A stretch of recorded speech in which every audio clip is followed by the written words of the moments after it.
Grant from the John M. Olin Foundation, Incorporated. Additional support is provided by the Mobil Corporation, Essex Chemical, the American General Corporation, and the Friends of Firing Line.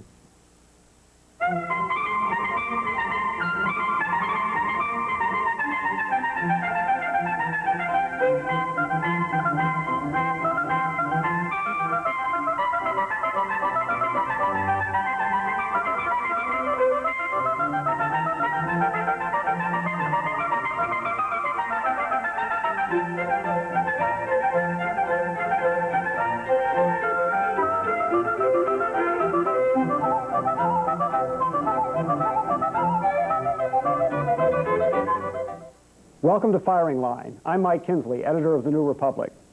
Many observers think this is the dirtiest presidential campaign since Richard Nixon accused Adlai Stevenson of treason in 1952. Now, when a journalist says many observers think something, that's usually just a way of saying, I think so. Many observers also think the Bush campaign deserves most of the blame for harping on an ancient veto by Governor Dukakis of a bill requiring teachers to lead students in the Pledge of Allegiance every day. Some observers, which is a journalist's way of saying other people, not me, think Dukakis is equally guilty for having said about corruption in the Reagan administration, a fish rots from the head down. Whoever's to blame, this campaign urgently needs some guidelines about what is and is not dirty pool. Here are mine.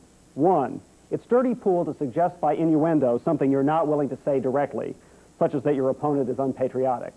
2, it's dirty pool to knowingly misrepresent the facts, such as by making a big deal out of a prison furlough program in Massachusetts and failing to point out that California had a virtually identical program under President Ronald Reagan. Third, it's insulting to the electorate, if not actually dirty, to dwell almost exclusively on issues that have nothing to do with the actual daily duties of the president. That's my list. We have 2 people here today who have lists of their own. Reed Irvine is the founder and chairman of Accuracy in Media, a press watchdog group specializing in the discovery of left-wing bias. AIM rarely, if ever, finds right-wing bias, even on Firing Line. Robert Shrum is a political consultant and a former speechwriter for Edward Kennedy, John Lindsay, and George McGovern. It's said that Mr. Shrum came up with Kennedy's line at the Democratic Convention, "Where was George?" and that he is partly responsible for the new combative Michael Dukakis. Mr. Buckley, George Bush says that in bringing up this 11-year-old Pledge of Allegiance business, in visiting a flag factory, in reciting the Pledge of Allegiance at every campaign stop, although he never caused it to be recited in his 7 years of leading the Senate, it is not his purpose to question Governor Dukakis' patriotism. Do you believe him? Sure, because I don't think you need to question somebody's patriotism to question the extent to which he is attentive to civic, some people would say obligations, some people would say civic desires. I was amused to hear Mr. Dukakis say during the debate that, after all, he had never detected Vice President Bush reciting the Pledge of Allegiance, to which it seemed to me the obvious answer is that nor had he detected him reciting the alphabet. There are certain things that school children do that you're not expected to have to do when you're a senator or a congressman. And to be reminded from time to time of the Pledge of Allegiance is not, in my judgment, pedagogically irrelevant. But to say he vetoed that bill, whereas the governor of Illinois did not veto that bill, is, I think, to point out certain differences of emphases which fall far short of accusing him of being unpatriotic. Will you buy that? No. I think the implication of it clearly is that he's unpatriotic. That's clearly what's being conveyed to people. And I also think that what's wrong with it is that Bush mischaracterizes what happened, both in his acceptance speech and in the debate. He said he vetoed a bill that would have had children say the Pledge of Allegiance in a classroom. What he vetoed was a bill that would have required teachers, even if they conscientiously objected, to lead the Pledge of Allegiance in their classroom. Now, I'll grant you this. I think he would have been better off finding an alternative, finding a way in these schools to have the Pledge of Allegiance said. Why can't it be said over the public address system so that everyone can participate? Now, my own view of this, and this has never been adjudicated by the Supreme Court of the United States, just by the Supreme Court of Massachusetts, which rendered an advisory opinion that it was unconstitutional. My own view of this is that it's not the kind of issue that should be determining who the next president of the United States is. You don't think that either. I mean, you... No, but we're interested here now in not who's going to be the next president, but in techniques being used in the controversy. But as I understand you, given the figures of speech that you use, you are patriotic here, and then all of a sudden you're unpatriotic. I don't see why it can't be a plane. I know people who love America more than other people. Now, I would say these people are less patriotic than those other people. Some people are very proud of being unpatriotic. They believe that we should all believe in one world. The UN became their primary allegiance during the 50s and 60s. So I reject the notion that as you walk from here to there, all of a sudden you become unpatriotic. But the question, it seems to me, is whether or not he's raising questions about Dukakis' patriotism. The implication is that he is, and I don't think there's any doubt that Michael Dukakis is patriotic. I don't think there's any doubt George Bush is patriotic. Well, I think the issue of patriotism is really not the main issue in this event. What the debate, and there's been a lot of it, and it hasn't all been on the part of George Bush. The media have been very hot on this subject. It's really a matter of defining how liberal Governor Dukakis is. Now, Dukakis came out of the Democratic Convention with very high ratings in the polls. People didn't understand where he's coming from very well. They didn't know how liberal he was. The Pledge of Allegiance debate, the furlough program, prisoner furlough program debate, have served to educate millions of people in this country to the truth that Governor Dukakis is very liberal, much more liberal than most of the people in this country. And that's why he has dropped so sharply in the polls. So the issue, it's not an issue of patriotism, it's an issue of liberalism. Well, Mr. Irvine, did he or did he not question his patriotism? I don't think he did. No, I don't think, it's not, you know, this is something, as Bill Bennett said in the speech he gave recently, he said Michael Dukakis, in vetoing that bill, was doing, in effect, what you expect people in Brookline, Massachusetts and Harvard Yard to do. They look down their noses at these kinds of civic ceremonies, rituals that they go through. They think it's demeaning. I think this is that's a very unfair characterization, which doesn't give Dukakis even what he deserves on what he said. I mean, he had an oath of office, which he took to uphold the Constitution of the state of Massachusetts and the U.S., and the state Supreme Court said you can't sign the bill; it's unconstitutional. But he had another course. He had another course he could have taken, which was to sign it and let the state Supreme Court declare it unconstitutional, which it obviously would have done. The state Supreme Court did not say you can't sign it. It was an advisory opinion. Saying it was unconstitutional. Of no legal force. Why has the Attorney General of Massachusetts never enforced the law? No legal force. Now let me ask Why has the Attorney General of Massachusetts never enforced the law? Well, before you ask that, remind our audience that the law was passed over his veto. It was passed over his veto. And also remind them also that the House, which passed it over his veto overwhelmingly, the members stood up and sang, "God bless America." These are the true representatives of the people. I'm not questioning the impulse people have to express their patriotism. I'm saying all he did was uphold his oath of office. But it would have been politically smarter, you would agree, to sign it and let the state Supreme Court declare it unconstitutional. You're missing my point, which is that the representatives of the people of Massachusetts perceived this to be one of these elitist acts on the part of their governor, and they resent it. And it wasn't necessary constitutionally because in every school around the District of Columbia, in the District of Columbia and the surrounding states, the students do recite the Pledge of Allegiance every morning. But let me make 2 points. Number one, the decision in 1943 was 5-4, i.e. there was a bitter dissent by some very eloquent... I think it was 6-3, though. But, well, I think it was 5-4, but maybe you're right.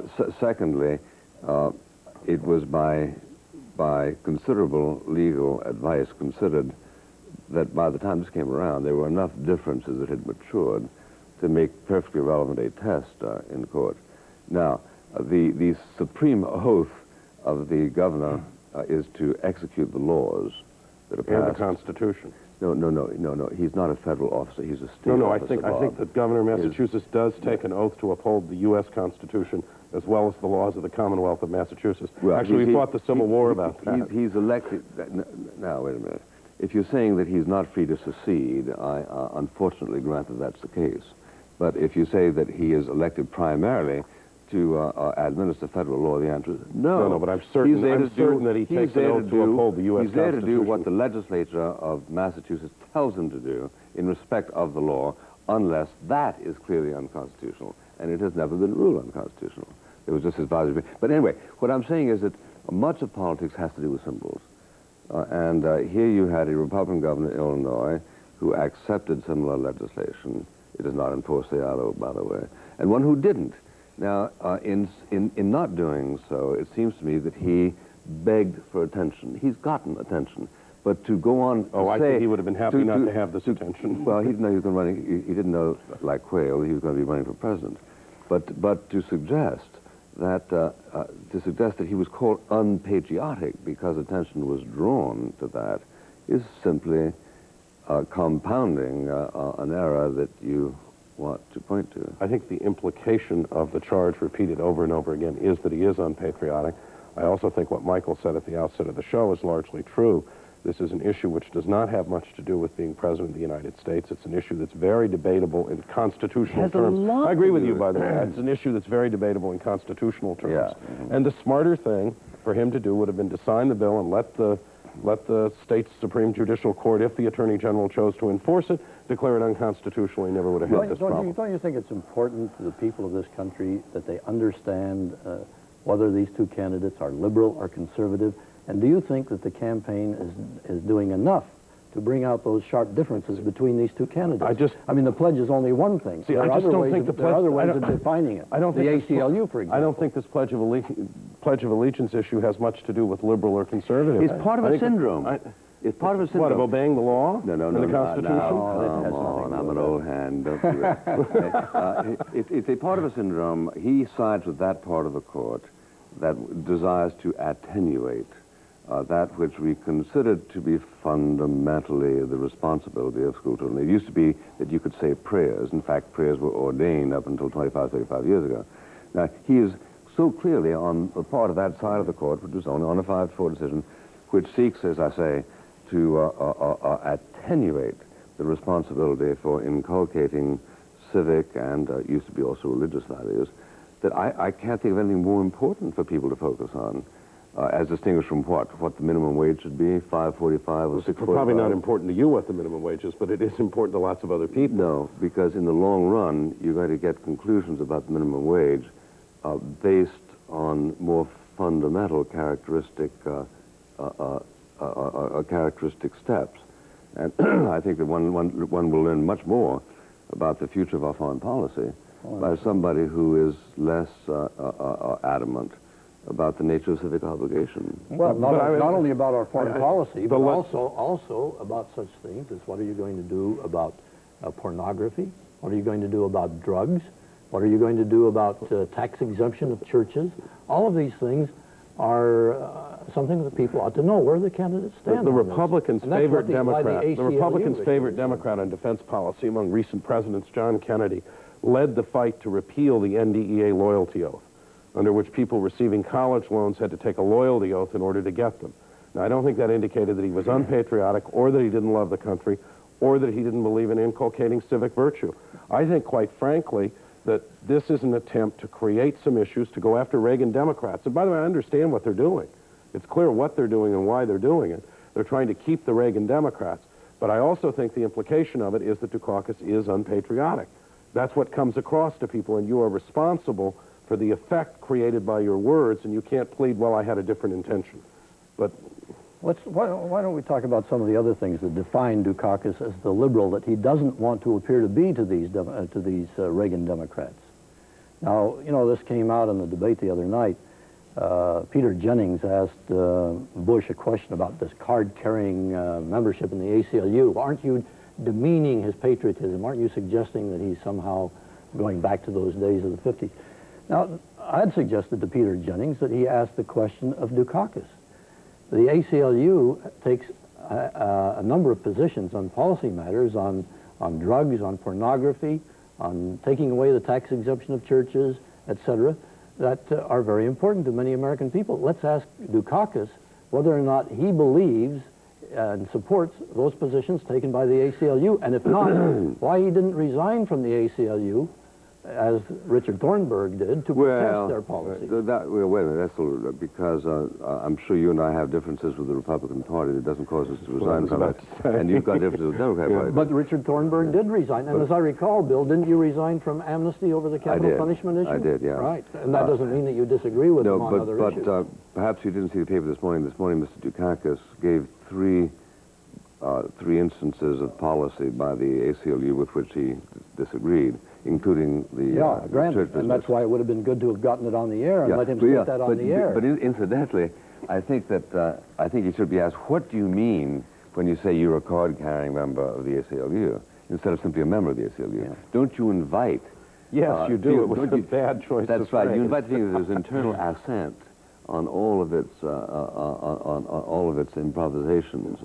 If the ACLU says, well, you know, I might say I'm a card-carrying member of the Catholic Church, which I suppose I am, but I distinguish between dogmatic pronouncements of the Church and improvisations by bishops and even popes.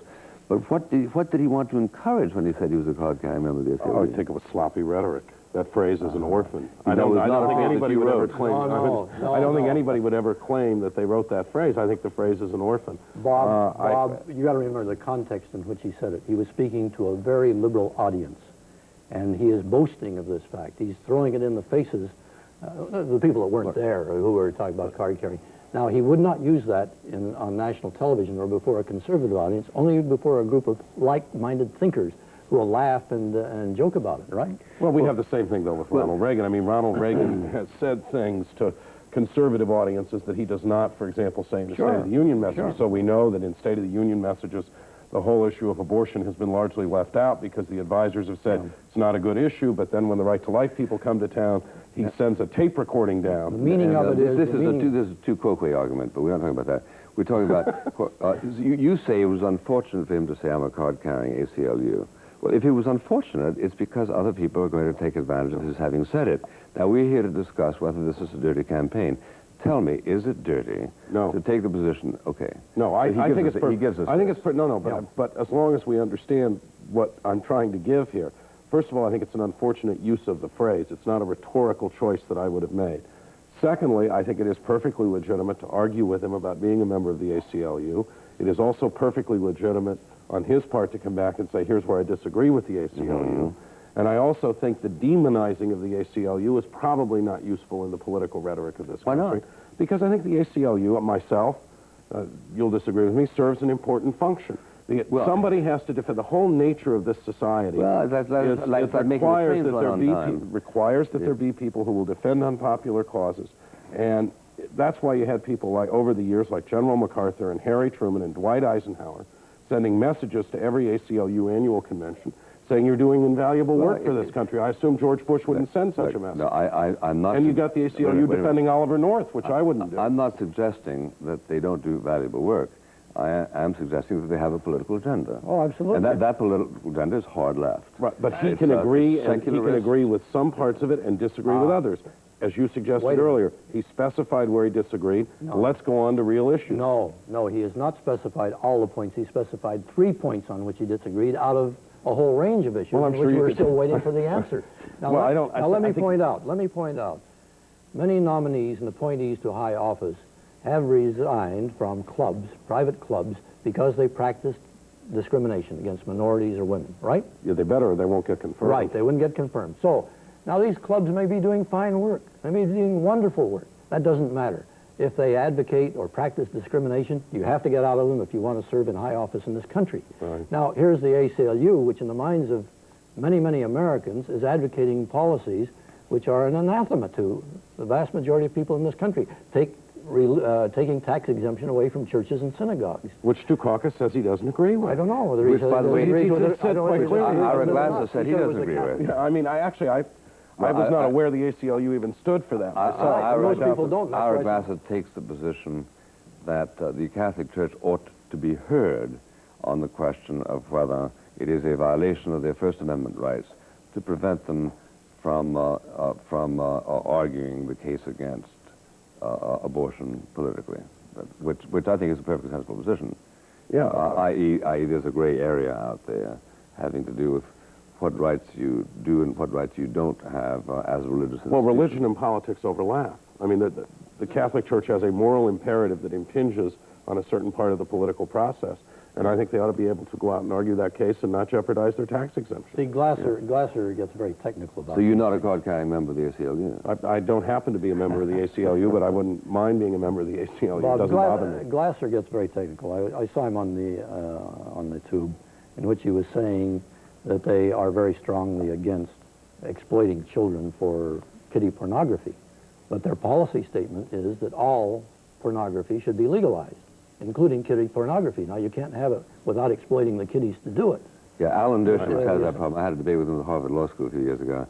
He's against snuff films, but would not outlaw people's right to see snuff films. You just outlaw the Unless- making of the movie. That's right. Yeah. Unless the snuff film was made in America. But this isn't Dukakis. We're in cloud cuckoo land now. We're nowhere near this presidential campaign and what it's all about. Michael Yeah, Dukakis yeah, but doesn't we- like yeah, snuff but this films. is- He How doesn't do we like know? kiddie How do we porn. know that? First of all, you know it with your common sense. No, I he don't doesn't know. like. Oh, I come don't on. know. He You has know no common anybody? sense. You know I don't know. anybody? You know anybody? He's the fellow who just signed. He's just the fellow who just signed the bill. What was the bill on smoking? Oh, yeah, you can't even smoke off duty. From beginning the 1st of January of 1988, if you want to join the police or the fire department or the prison system in the state of Massachusetts. Right. I If disagree. you want to make I that disagree with Is that. that common sense? I disagree with it. Is that common sense? No, but everybody, you What does it support say? all the people. Do you like everything George Bush What does has it say done? about his common You like sense? everything George Bush What has does it done? say about his common sense? It says he has a very strong anti-smoking feeling. But why can't? So do What's I. extraordinary about this, and this mirrors the Is campaign. this a dirty campaign? Yeah, what we're in many talking- ways, it is supposed a to dirty. address it. It isn't a dirty campaign, but there's been unfairness on both sides, I think, by the way, and a certain What's sense in which Dukakis' unfairness? I don't think it was Dukakis so much in terms of the unfairness. I do think that the Quayle story was overdone and overblown. I think Quayle helped the Republicans immensely because when all of that started and there was all of that focus on it, and the press focused on it for so long, I think it lulled Democrats into a false sense of security. The last night of the Republican convention, I was watching reporters stand there and say, Bush gave a good speech, but it's not going to do any good because of Quayle, and they were all wrong. Mm-hmm. So, I mean, I think there's a certain point at which people threw their... That's miscalculation. I don't. But I don't think they were calculating, and I think that Quayle was probably subjected to a longer and harsher examination than the whole question deserved, and rumors flew all over the place, whole wide variety of rumors about Quayle, and I think a lot of that was probably ultimately unfair. But what I think is happening with the campaign is that Bush, especially to get the Reagan Democrats back, is trying to talk about issues that do not go to central questions like the economy, trade, education, foreign policy. And I think that we would all be better off if we were campaigning more on the real issues and less on the Pledge of Allegiance. If we talked more about how to realize liberty and justice for all and talk less about how to exploit the pledge. Well, a lot of this unfairness and the dirtiness in this campaign is not solely that of the candidates and their supporters. A lot of it is on the part of the press itself.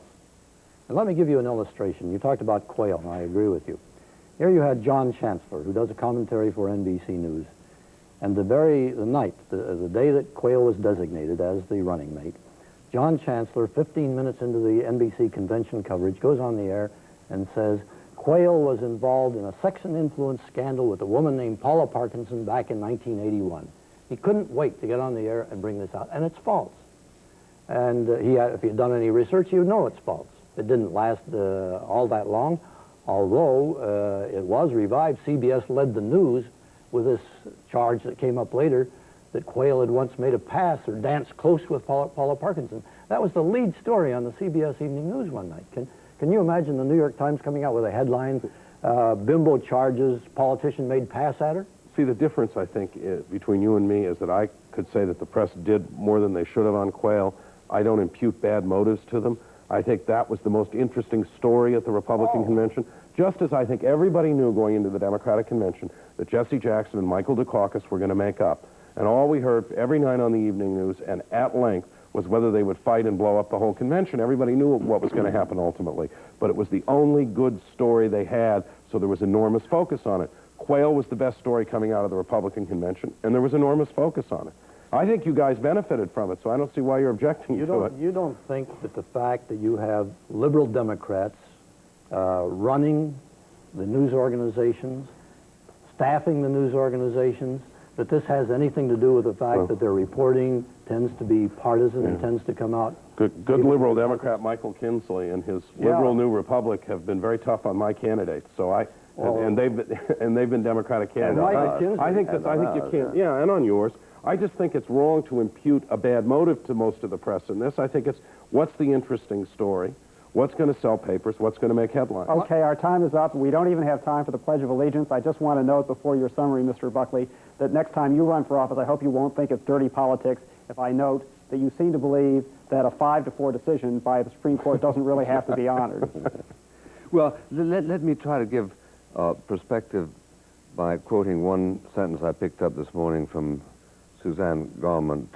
This is a summary by Paul Boland of what Jefferson ran into in 1800. That he had cheated his British creditors, obtained his property by fraud, robbed a widow of an estate worth £10,000, behaved in a cowardly fashion as governor of Virginia during the Revolution, that he was the son of a half-breed Indian squaw sired by a Virginia mulatto father.